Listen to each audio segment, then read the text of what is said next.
Hello বন্ধুরা, জানো তো আগের দিন আমি বলেছিলাম একটা পাঙাশ মাছ খাবো, তো হাটে গেছিলাম, মাছ কিন্তু বড় মাছ পাইনি। আজকে সকাল সকাল বাজারে যেয়ে একটা পাঙাশ মাছ নিয়ে চলে এসেছি। তো দেখো আমি মাছটা কেন কেটে আনি নাই জানো, আমি বলেছিলাম আমি তো কোনোদিন এত বড় মাছ কাটিনি, তাই বাড়িতে যে আজকে মাছটা আমি কাটবো।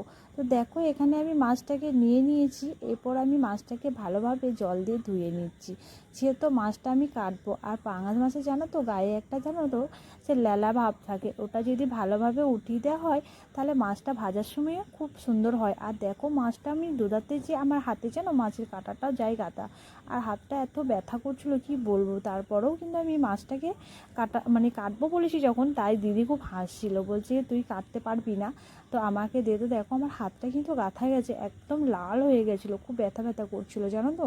তো যাই হোক, তারপরে দেখো মাছটাকে আমি ভালোভাবে আমি ওই লালা ভাব থাকে ওটাকে আমি দুধারে ভালো করে তুলে দিয়েছি। এরপরে আমি সত্যি করে এত বড় মাছ তো কাটিনি, তাই দিদিকে জিজ্ঞেস করছি দিদি কোন দিক থেকে কাটবো। তো দিদি আমাকে বলছে এইভাবে কাটতে। আর আমি কতটা খ্যাপা দেখো, মাছের ডোনাডুনি না কেটে আমি আগে চলে গেছি মাছের মাথা কাটতে।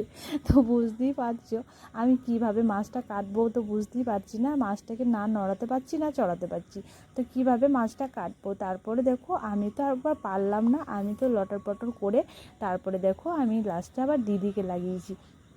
তাও আবার দিদিও কাটতে পারে না, দিদি তারপরে একটা নোড়া সাহায্যে ও ডোনাগুলো কাটছিল।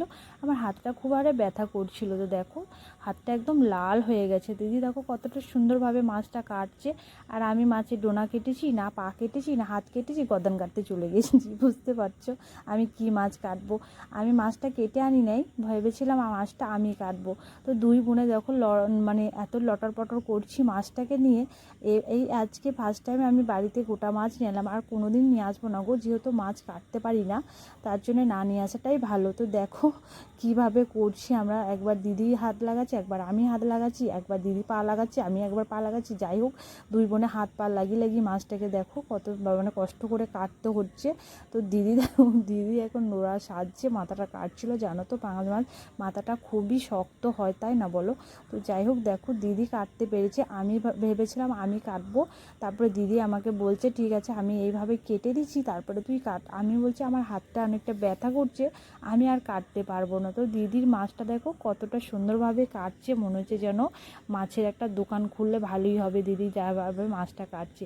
তো যাই হোক দেখো আমরা তো বাড়িতে মাছ কাটি না, আমি যেহেতু ধরতে গেলে আমার যতবার মাছ আমার বাড়িতে নিয়ে আসে মা কেটে দেয়, বা বাজার থেকে মাছ কেটেই আনি। তো যাই হোক দেখো আমার দিদি কি সুন্দরভাবে মাছটাকে পিস করেছে।